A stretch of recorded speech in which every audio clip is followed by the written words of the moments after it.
Hey, Jason Gold with Reluty Real Estate. We're out here with Elmira and Marsha.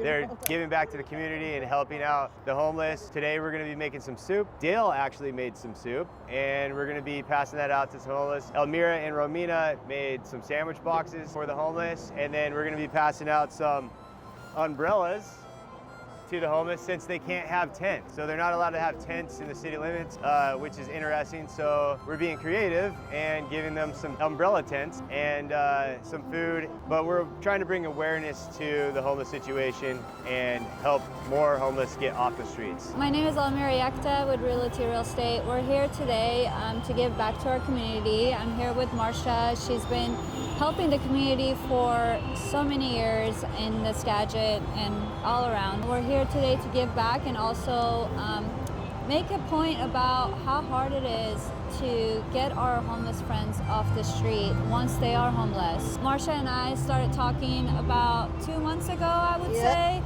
We got connected through one of the system, and they put us in touch, and I was helping our homeless friend Eugene, and he gave me her phone number. So she's been doing this for a very long time, and she's very aware of how our system works, and it is a little frustrating because, you know, to help these guys out here on the street, you have to go through so many hoops. You have to understand where their case is, how long they've been in, you know, on the 211 roster. You have to connect with so many different departments just to bring it all together.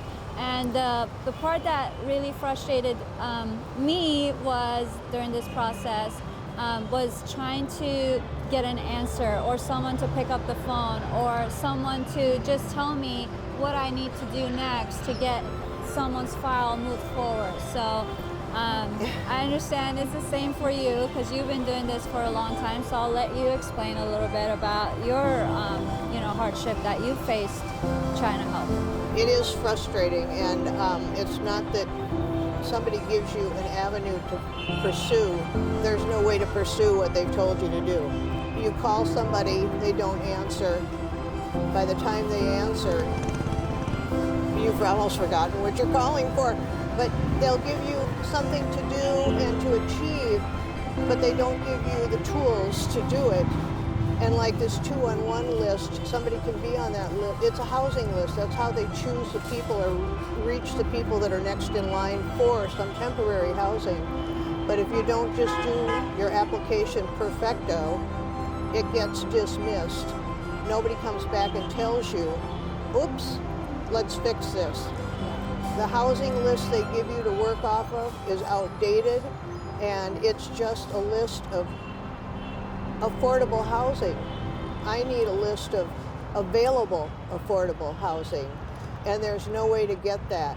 Again, it's very difficult to reach somebody and to follow through with any tasks that you have. It takes forever. And one hand, like Elmira said, one hand doesn't know what the other hand is doing. And I know all these people have a heart to help, but if their paths don't intersect, it's not going to work because you need more than one agency. So that's a frustration that we have. And there are so many people out here that are homeless. Not all of them want to be out here. And the ones that really want off the street, if they're trying to do it without an advocate, it's next to impossible. Yeah. If you're homeless and you don't have a telephone, even if you're on the list, if they don't reach you, you're off the list. Yeah. And if a homeless person, where do they charge their phone up? It's just a real difficult situation to be homeless and to get off of homelessness. And if the more people that know this, and the more organizations that know we need to work together, hopefully the system can be changed. But we also need more affordable housing to begin with. So that's my dilemma. We do need to get all these organizations on the same subject together. Like, we need them all working together and knowing what's going on with these homeless friends' files and understand what needs to be done to get them to the next level, to get them housing. When we spoke to the mayor, he said that they are working on getting it streamlined, just have one system in place where all these people log in, and even the people who are involved to get housing will be able to log into these systems and understand where their files are, or people that are advocates for these people can call easily and just call one person and just say, hey, where is this person's file? How can we get them to the next level? Right. So I think that would be really beneficial for all these people that need housing, and I'm so happy that that's in the works and it's gonna happen. If you are an organization out there that you can help us help more people and get them off the street into housing, reach out to us so we can get your help. So yeah, we got some soup here. We're gonna hand it out to some homeless people. I spent all day yesterday making this soup. I started by cooking a pound of bacon to add it to the chicken broth to give it more flavor.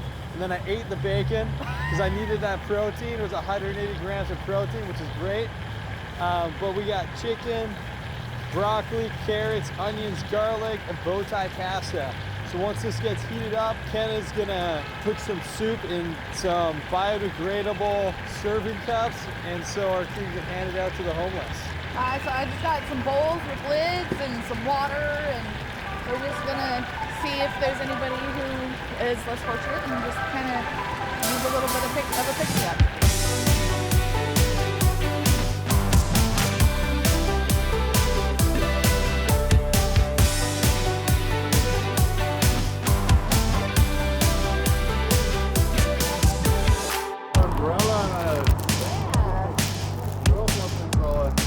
Would you like a big hat?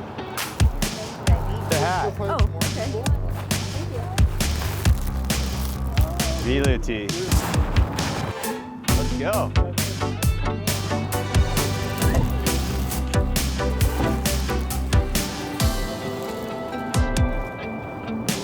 There's two.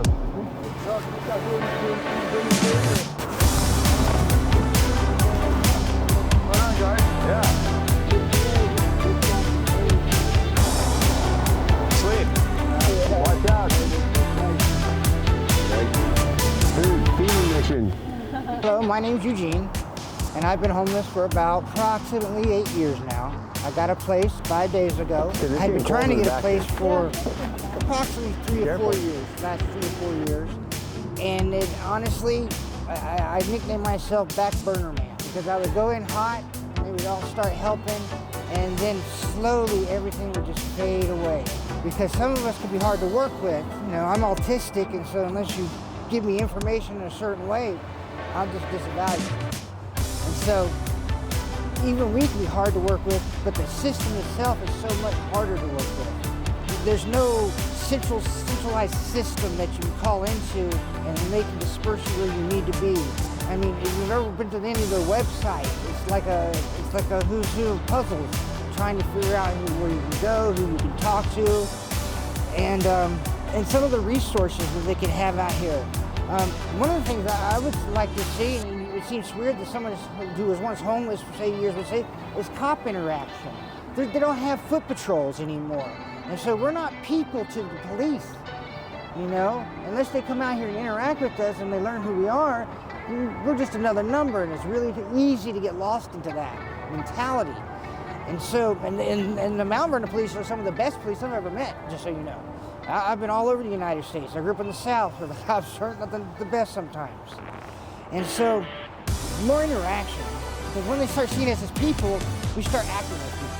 You understand? And when you start treating us like criminals, well, we're going to act like criminals. And so, just, you know, just more back and forth between the people that need help and being able to talk their language. You know, because right now we're having to learn how to talk that language. And we already have issues. And so dumping onto us another way of getting information, how to acquiring, how to follow it. You know, it might be nice you had a little class or something that taught someone like me how to do that, because just throwing me in the water and saying swim doesn't work. I wasn't able to get any housing. I was lucky to run into Elmira, And I don't know how she did it, but through force of nature, I'm willing to guess, she pushed through a lot of paperwork, and believe it or not, I went from the last of the list to be one of the quickest people put in because of her. The normal wait time is 3.5 weeks. The fastest they've ever had to 3 months. I was in 2.5 weeks. And so, great job. And without her, I'd still be living on the streets. But I'm lucky. Unlike most, I have the co-op. Yeah. And so a lot of my other counterparts who are homeless, they don't have anything like this. They have no support structure whatsoever. And so I was lucky to have Amira become part of that support structure. It was just luck for me. And most of us don't have it because most people are scared of homeless, you know? Because we have to be almost separate because we know we can't cross the line. Because when the cops come, even if we haven't done anything, we're probably going to be the ones to go. And so, yeah. I'm proud of Eugene because Eugene did all the hard work. You went to this place like 5 times to fill out paperwork, and then you forgot the signatures and take the bus again and go fill out more paperwork. So I'm very proud of you to stay on top of everything that you were told to do, such as getting Social Security card, getting your medical forms all filled out. And there is a great doctor that gives his time to the community here. Dr. Stark. Dr. Stark, yeah, thank you so much for helping Eugene get all his paperwork done so he can qualify for this housing. So I'm very proud of you for sticking to it, and you did this, you got it all done. He was on top of everything. He even got it done before he was even supposed to turn it in. So he was very motivated, which helped me stay motivated, even though it was really hard to, you know, go around and find out where your file was, or, you know, for the longest time he's been on that file for 3 years, and together we were able to find out what's the problem with his, you know, application, and why aren't they giving him housing where we have housing available. So with his help, I was able to call, I think I spoke to 20 people in this process, and it was a little frustrating at times where I wouldn't get a call back, or it took a week, you know, but he's very good at communication, so we communicated together and got him his apartment. So he's gonna live there as long as he wants to. So I'm very happy for you, Eugene. And Thank you. hopefully together now we can help more and help our other friends that are on the streets get housing and stay warm. So if you're out there and you want to help and you want to be a part of this, reach out to us. And if your organization that has housing that can help, please reach out to us so we can help more.